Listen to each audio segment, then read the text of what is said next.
I love this place, Grace. Thanks so much for coming in. Yeah. You're in one of the oldest, we're the same family-owned business in the state of Michigan, the city of Detroit for that matter. Been here 108 years. I'm third generation owner, myself and my brother.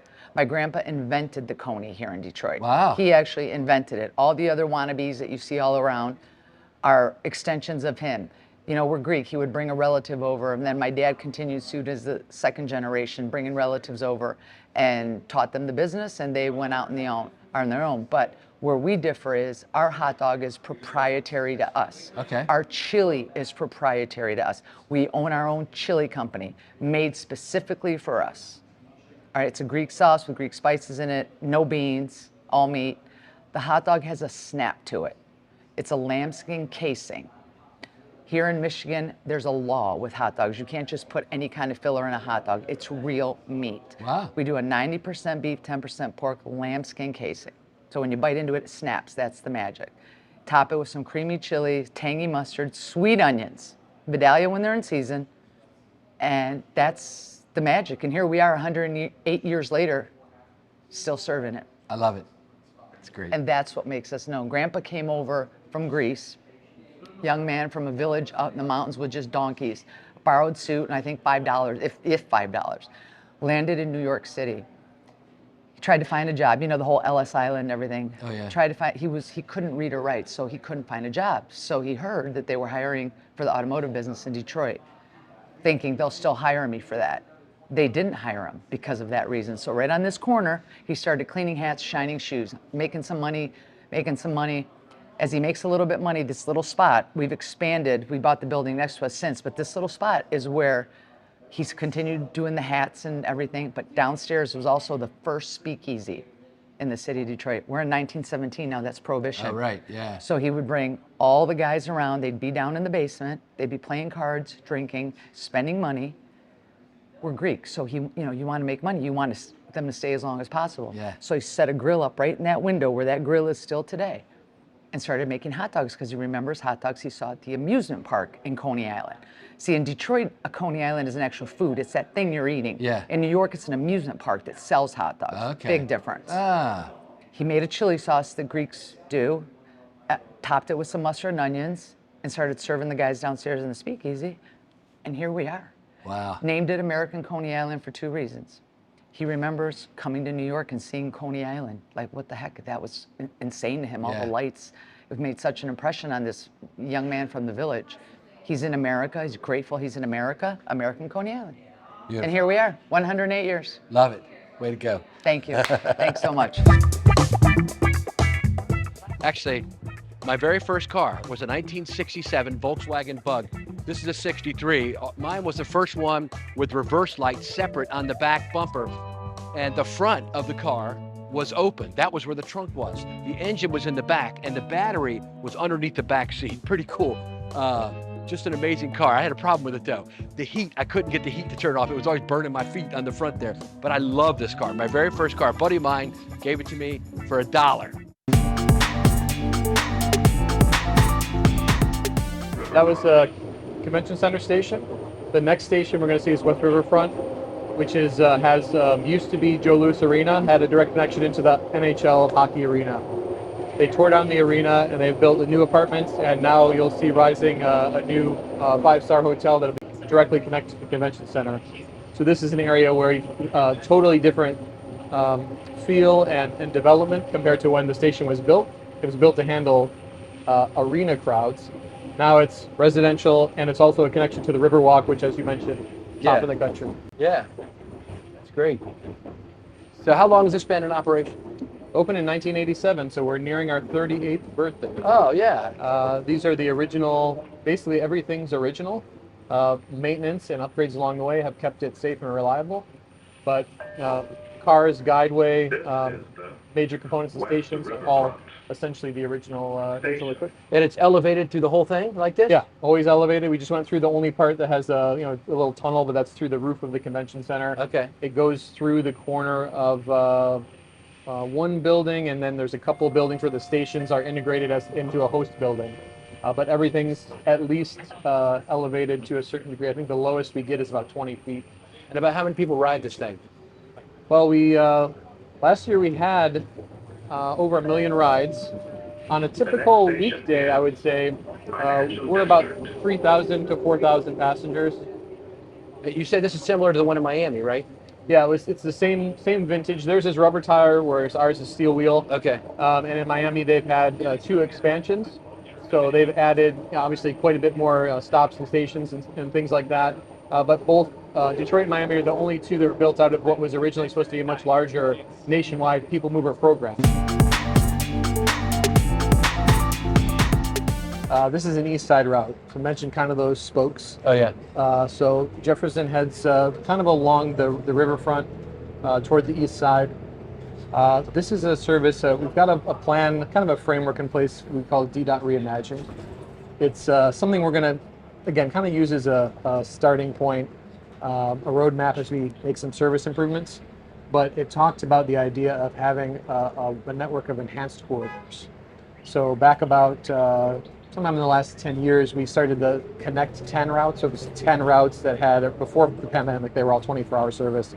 This is the idea of actually taking that a little bit step farther and having higher frequency, so 10 minutes or better, and then following that up with some infrastructure improvements as well.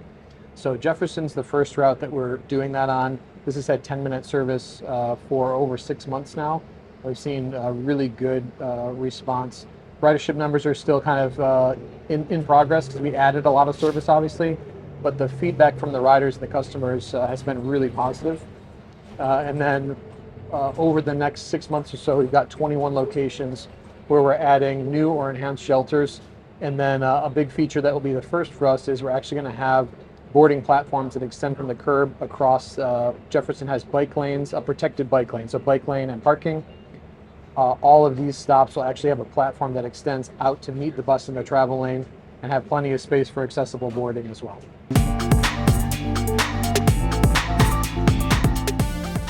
So we worked with an architecture firm in New York, Peterson Rich office, and their specialty is in adaptive reuse.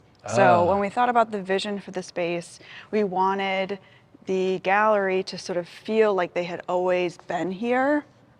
In particular, we have the Oculus in this gallery space here, so you can actually look up and see the ceiling. So when you're in this particular space, it feels like a small, intimate space, but then you can also really get a sense of the grand architecture. So tell me about what you got coming in the future. We have a lot of exciting things coming to the East Village, Little Village. We actually just acquired a marina across the street. Wow. It was an operating marina and it will continue to be an operating marina. But we worked with the previous owners to optimize the space and then use all of that extra space to develop artist studios, more food and beverage and other cultural opportunities. So we're really excited. When will that open, do you know? That will open phase 1 in the next couple of years and will continue to progress over the next 5-10 years. So, awesome. Yeah. That's great. Thanks for having us in. Yeah, thank you. Pleasure. So what's interesting about the Shepherd is that we really give international artists a platform as well as Detroit artists a platform to exhibit together. Wow. And so tell me something about that. So for example, we have a local artist exhibiting in one of the sculpture niches outside, Olivia Gutterson, alongside Zach Ovey, who's a British artist living and working in London. He's Trinidadian. The last time that work was shown was in London. We were really excited to bring it here to Detroit. That's great. And I understand in your food and beverage, you're going to have a James Beard winner? Yes. Wow. Warda's going to be coming. We're really excited to have her pastries and coffee in the neighborhood. We're also going to be having Father Forgive Me, which is the same owners as the Standby. So we're really excited to have those options. Anthony, this is great. We just rode the number 9 bus to get over here, just a block or so down. Tell us about the Pasque Center. Yeah, for sure. So we're an art studio and exhibitions program for adults with developmental disabilities and mental health differences. We help them achieve careers in contemporary art. And where you're standing right now is our Detroit studio. We actually have 3 studios. We have one in Southgate and one in Westland. We work with about 190 artists across Wayne County, helping them produce their artwork in our studios, and then we also represent them in our gallery, in our exhibition space. It's great. So I'm a big passionate believer in paratransit, you know, helping people with disabilities. How do you all transport, how are they getting transported here? So a lot of different ways. Sometimes they drive, sometimes they get dropped off by parents or guardians, and sometimes they're group home. But most of our artists are transported here through STEP, who is our parent company, and they drop people off through their vans to all of our centers like this one, and then other programs that STEP runs.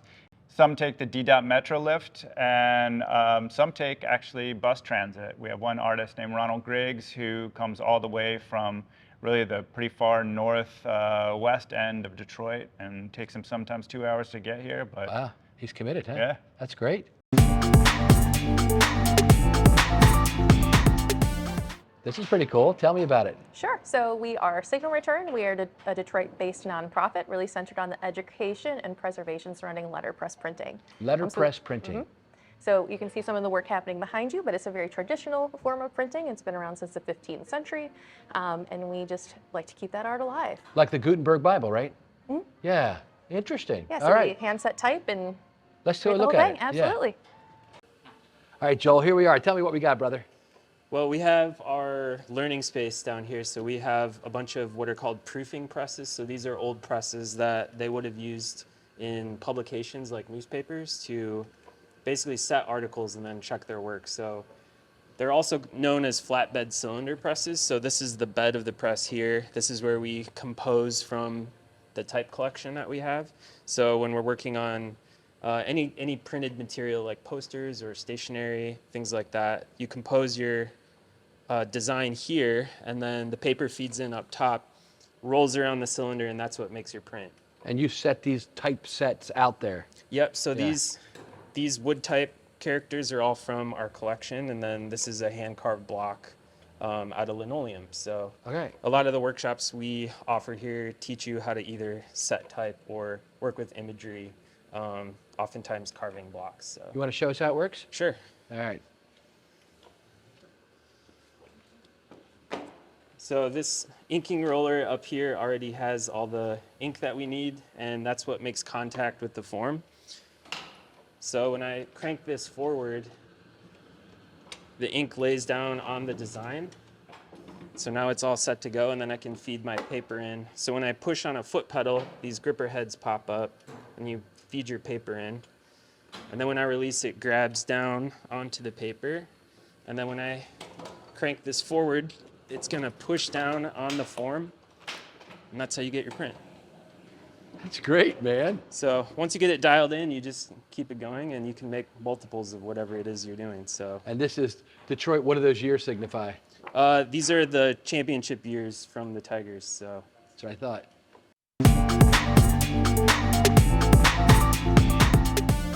How you doing? Hi, This how is are you? Great. So tell me about what we got here. Yeah, welcome to Puabic. We're up here in our museum, which is a free part of the visitor experience here. This is always open during our open hours. And here you can learn a little bit more about Puabic tiles and where you can see them around the city of Detroit, including some really great people mover stations We here. just went right down that. I just saw that. Yeah, that one's one of my favorite ones. It's such a bold, beautiful mural.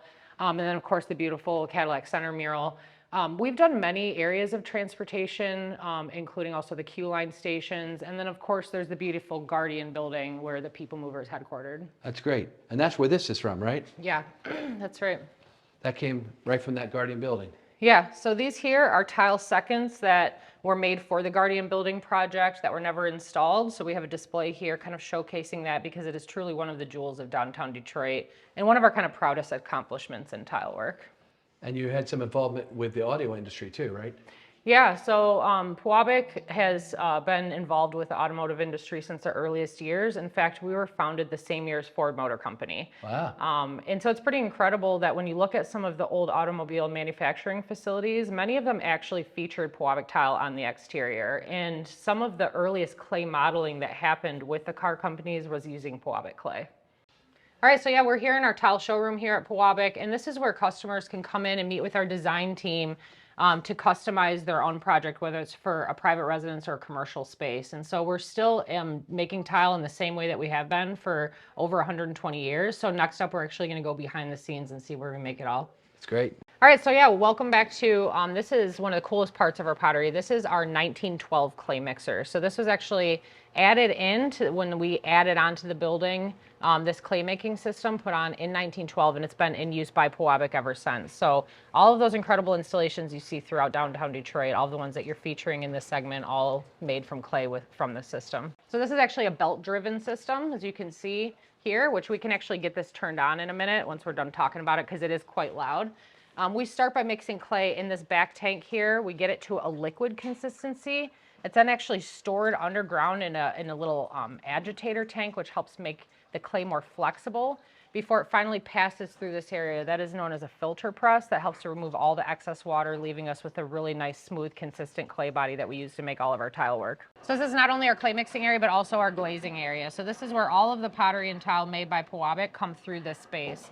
And glaze is actually a lot more like glass than it is paint. It requires a lot of chemistry and scientific knowledge, not only in creating the glaze, but also in applying it. So when you come through here, you'll see the staff members applying glaze in a variety of ways, including dipping and pouring, sometimes spraying glazes on, hand painting, and a variety of other methods. And the glaze is what makes it shiny, right? Yeah, and glazes are one of the things that really kind of help put Puabic on the map.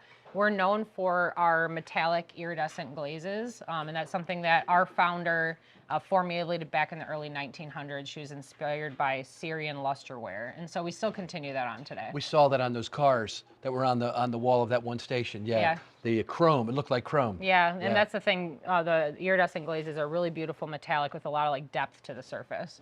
All right, so right now I'm pressing tile. These are one of our classic Saarinen tiles. And I'm working on the ram press. This is a 15-ton press. We have a couple presses. We have a 30-ton, a 15-ton, and a 2.5-ton press. We use these for anything that's kind of high volume, like field tile. So I take the clay and I press it into the mold here, and then I scrap off all the excess. All this excess clay we actually put into this bucket, and then we reclaim everything in the pug mill over there. So this is the end of the process, but I start with these slugs that I made earlier. I usually prep a whole cart of slugs before I start the day. And then I have this mold here. It's a 2-part mold. It's a top and a bottom. Bottom's just nice and flat for me. I bring it up and I press it. Then I have an air hose system. There's air that goes through each one of these molds. I was just hitting the top air. You can see the bubbles that are created from the water being pushed out of the mold. And then I'll do it again on the bottom, and you see the water kind of forming up here, and that creates a barrier between the mold and the clay to where I can just take the clay off pretty easily and just kind of go on. So as you can see, it's just a pretty high volume thing, to where with the other molds that I'll demonstrate here shortly, those molds you have to press, and then it takes about a half an hour for them to release. So it's just two different processes in order to create things in a faster manner if we need to. All right, so here we have our hand pressing process. So we have these molds, these plaster molds that we use for each one. You can see the images in the mold. And then I have these slugs that I prepped earlier again. We get tickets, so for instance, like here's a ticket right here that'll tell me what I need for the day. So I'll press these tickets out or hand the tickets out, and people will know what they need to make. And then they'll grab the mold that it applies to, and then prepare all their clay. And once we prepare the clay, get it nice and smooth, so that way the face of the tile doesn't have any fingerprints or just other anomalies that we didn't plan on in the design. I'll take this mold, kind of press it down just to make sure that it's big enough. Cut it down to size a little bit. This process is a little more laborious, as we use mallets and muscle instead of just hitting some levers up and down. We have our mallet here, and I just kind of mallet it in.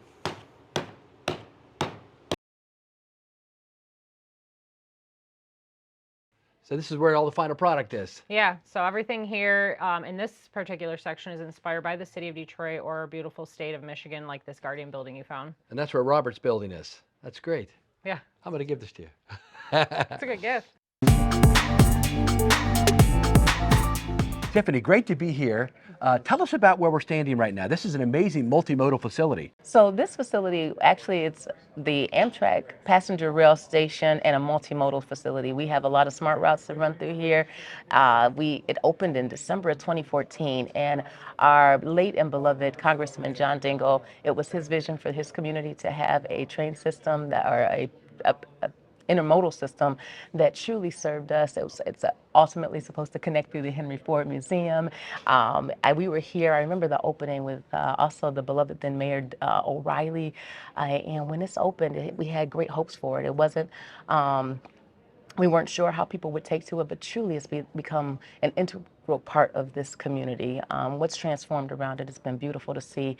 And we're really excited to have this opportunity to continue to connect and seek out new innovations for public transportation in this space. Tiffany, we're on board your smart bus here, and you're the Deputy General Manager of the agency here. Tell me about your role and your involvement in modernization. Absolutely. So as deputy, I'm deputy and chief operating officer. So I get to do everything at SMART, from working at headquarters downtown with our administrative staff, as well as working through operations with our operations and maintenance team. In terms of modernization, what I'm focused on most now is our facilities. We need to prepare ourselves for expansion and for more. We have been traditionally a bus company. As we're looking towards the future and working through some ideas and new projects on what can be, we got to make sure that we have the capacity that supports the type of growth and the ideas that we have. So we have a lot of facility renovations planned, from simply as the bus wash and what it can handle and accommodate, all the way up to looking at LEED certifications for roofing and paneling and all those things. So we're really excited about that. We're in the middle of HVAC system revamp now. And those are all things that help us in terms of how we manage our service delivery going forward. We're moving forward with those things. You have to have a solid foundation in modernization, as well as with technology. So on the technological side, down in HR, we're looking at doing vertical integration across the board. So our HR systems, our payroll systems, we've been around since 1967. So a lot of our systems are antiquated, and it's not something to be ashamed of or hide from. It's something that you work on and you fix, and that's what we're in the middle of now. Dwight, great to be with you here, man, up here in Detroit. I love the smart service. Tell me about it. Well, I'm glad you came on this nice spring day. Yeah. It's 40 degrees. Yeah. But we are on one of our fast routes, which is some of our limited stop service that really spans the entire service area. And if you will notice out the window, there are big medians along there that at some point we'd love to be able to put BRT on. So SMART, we're about 300 vehicles. We have a very large 5310 program with another 300 vehicles. And tell us about that a little bit. With 5310, people don't understand what that is. So the 5310 program, we provide vehicles to cities and community partners and nonprofits that, we'll wait for this, that provide service to seniors and disabled. So it's not paratransit. Okay. But these are places where they'll take seniors to the mall or seniors to the grocery store or whatever it is. And so in my years, I have never seen one as expansive as this. Dwight, you've been in the industry a while. You and I have known each other, and you've brought some great changes to the organizations that you've led. I love your focus on employees and the culture that you try to create in an agency. Tell me some about that. Well, we can't provide the product without people. And as happy employees mean happy customers. So we want to engage the employees, and just like a bus operator, the seat that the operator sits in is his or her office. So we want to make sure that their office is comfortable. Our supervisors who ride around in vehicles 8 hours a day, that's their office. We want it to be comfortable. So we got input from them about the vehicle they wanted to drive, and so we're buying them that. Our mechanics said, well, we want these kinds of reflective uniforms. Okay, we will get them for you. So the idea is to get their feedback. And quite frankly, a lot of the changes that we made in our union contract that came from us were based on comments that I heard in meetings from employees. That's wonderful. So the thing is that, look, We want people to come to work here. We want to be an employer of choice. And we want to be able to make sure that our company can attract and retain people from Generation Z backwards. That's great. Dwight, we're at the Rosa Parks Transit Center. I love how it all pulls together. Downtown, your services do. It's super involved in the economic development of the region, isn't it? Oh, absolutely. Tell me about that. If you look behind us, this is the book tower. Okay. When I first came here 4 years ago, this was under construction.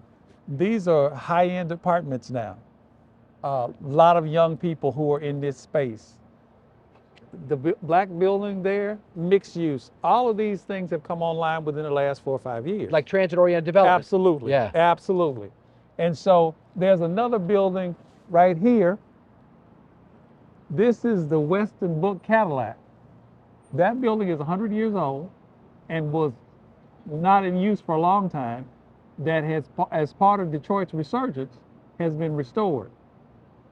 And in 2022, this is after it's been restored, they sunk another $40 million in here. Wow. So the top floors are condos. And so when the President of the United States comes to town, that's where he stays there? That's where he stays. That's something. So it's all transit's kind of pulling this whole city together, isn't it? Absolutely. To our folks at our colleagues at DDOT, as you can see, the people mover station is right here, which circulate people around. And so what we're trying to do with the business community, local elected officials, state officials, is to emphasize and actually be able to provide documentation of the impact, the economic impact that public transit has on a region. And from all of the different places that I worked, I mean, it's easy to do. So there's a lot that has happened in Detroit and Southeast Michigan in terms of its resurgence, a lot more, but transit is going to be the catalyst for that. Ben, love being down here with you guys, man. Happy to have you. Yeah, so we're here at the Grand Circus Station. Yes, sir. And I want to get a ride on your free streetcar called Yes, the sir. Q Line. Uh-huh. I'd like to go down to the Detroit Historical Museum. What's the best way to do that? All right, well, it's going to take you straight down there. It's about 15 minutes from this stop, which is right basically in the heart of downtown. You're going to get off at the Warren Station, totally free. Wow. Let's get on. That's great. All How right. long is your whole system? It's 3.3 miles one direction. One thing I'd like to point out, Paul, is that this has more transit connections than probably any place in the state of Michigan. We have our smart regional service and DDOT local services stop right behind us, Q Line right here in the middle, and our regional service, the D2A2 that connects to Ann Arbor, right about at the other end of the park. We also have all the bike share and scooter share you could want to get all the way around Detroit. And the people movers up there. And the people movers right up there. It's also all- a free system. And this is called the Grand Circus. Grand Circus Park. Of transit. Yes, sir. Okay. Yeah. All right, Ben, great to be with you, man. Yes. We're on your vehicle. Yes, sir. We're on this Q Line streetcar. It's a 3.3 mile streetcar that operates between downtown Detroit and Midtown, covers all the museums, all the sporting events. We're leaving Grand Circus Park. You can connect to regional transit buses that take you to all the counties we represent. The RTA covers a 4-county region, so that's Wayne, Oakland, Macomb, and Washtenaw counties. Three major transit providers, 2 rail providers. We all work together to make those connections for everybody here in Metro Detroit. That's great. It kind of reminds me of Chicago. They've got an RTA too. Yep. It's a very similar agency. We operate a few more services, so that's Okay. one way we've kind of evolved over the last couple of years. So you get the formula funds coming down from Washington and the state and distribute them? Yep. That's our main kind of fiduciary funding action that we take, and then Okay. we also do a lot of pilot projects and kind of really make sure we're advancing the regional transit agenda. I'm really impressed by the resurgence of Detroit and how transit's playing a big role in it. Yep. Tell yeah. me about that in your position. Yeah, it's been amazing having all the events downtown, not just local events and all the sporting events, but Right, we're going right by going Tiger right by Stadium. Comerica Park Yeah. right here. We hosted the NFL draft here in Detroit last year, broke draft records, and transit was a huge part of that. We delivered hundreds of thousands of rides across the region, that just over that 2 or 3 day period. 70,000 riders here in the Q Line, 70,000 on the People Mover. tons on SMART and DDOT and other services. So we're really, really excited for the future of transit and what we've been able to do over the last few years. And tell me about the coordination between the agencies, because you're working with SMART and with DDOT, right? Yeah, absolutely. So the coordination is great. So we coordinate on a large master plan that we do every year, and it's really a list of projects and things that we want to do for the region. We are able to put together some of our express bus services in direct partnership with all those transit providers, and we work on things like fare coordination initiatives, looking at dedicated lanes and all those types of things. We really try and use this queue line here downtown where everybody comes together as a catalyst for what can we do for the region. So if I'm a visitor coming to Detroit, I love the fact that 2 of your services are completely free. Yep. This, the queue line, and then the people mover. I can just jump on. It's like a tour of the city almost. That's right. Yep. Yeah, absolutely. So we've been free since COVID here at the queue line, and it's been about 2 years at the people mover that they've been operating for free as well. That's great. Yeah. Dave, excited to be at this construction project. Tell us about it. Welcome to the DDOT Coolidge Operations and Maintenance Facility. This is a redevelopment of a brownfield. This used to be a bus facility for the city. It originated back in 1928, was the Detroit Streetcar and Railway Association purchased the facility. It was a 20-acre parcel. They used it to maintain and store the streetcars that used to serve downtown from the neighborhoods. Okay. And so now you're redeveloping it into what? We are redeveloping it back into a transit center for DDOT. Okay. The new facility has 4 buildings on site. This is the new operations administration building. We have a new bus storage and coach services building, a new box house, and a new fleet maintenance building. All right, let's go see it. All right, let's go in. So this is the new driver's lounge area. They'll have tables in here. There's a counter over on the side over there that has workstations for them available. There's their new kitchen area that they can have. They also have the outdoor patio seating that during the nicer months they can go out there and sit and eat. Actually, it will be a nice grill out there, and that they can cook lunch or dinner on and utilize the space. Kind of some nice features for the staff here to have. Okay, Paul, we've made it between fleet maintenance and bus storage. We're actually going to go into fleet maintenance first, then we'll go over into bus storage. Great. So fleet maintenance is approximately 45,000 square feet. On this side is where the heavy repair and maintenance is done on buses. If they need to pull an engine out, they can. Anything major that they need to do will be done on this side of the facility.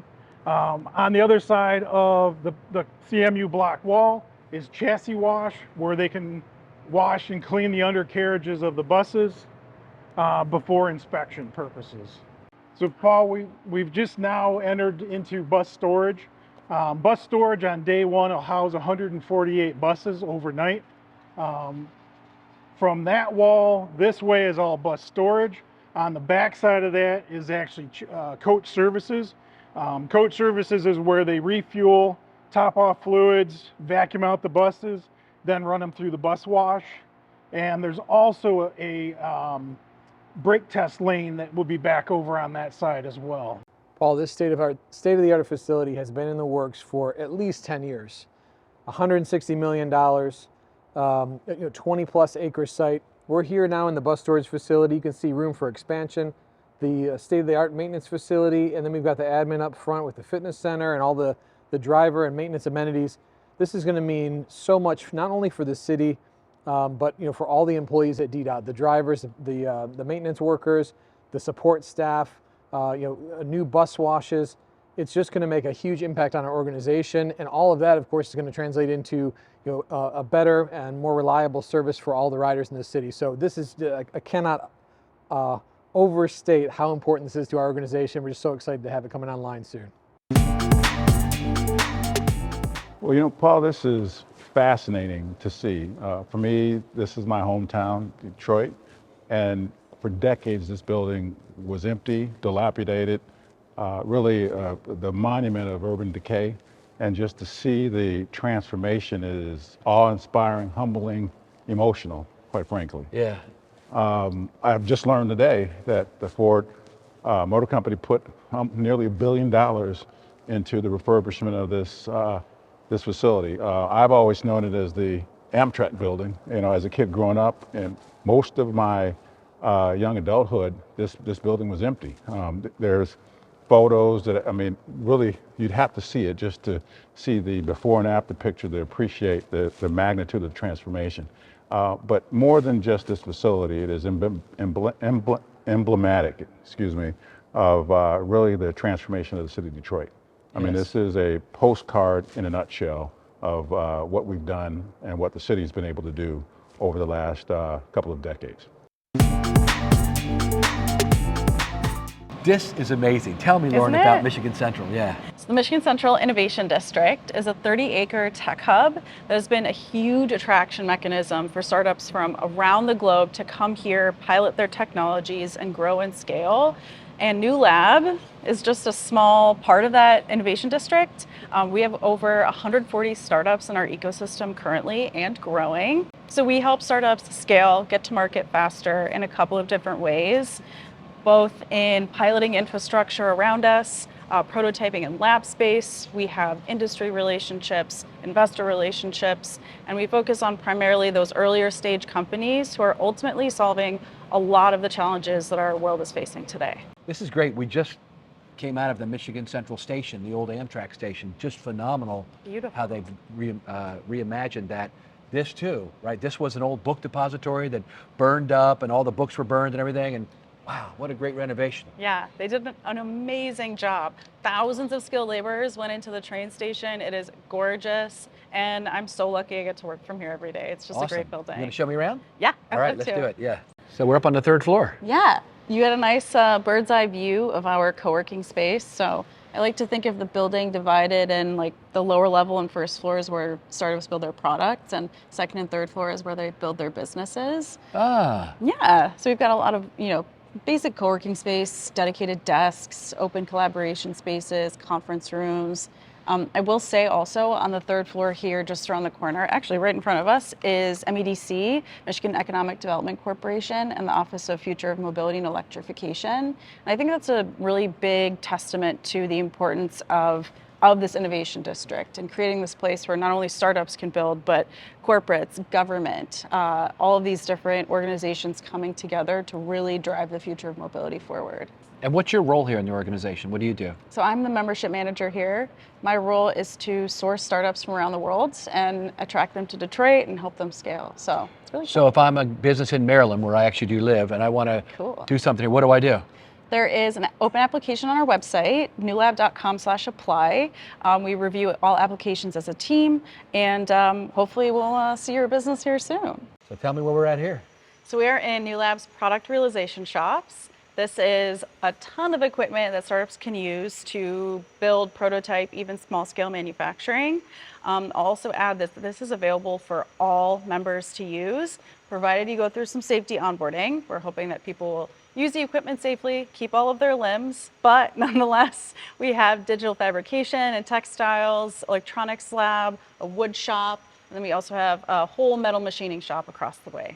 So a business that wants to start up and comes here, they have access to all of this for just a small fee? Exactly, yeah. That's great. Game changer. Game changer. Yeah.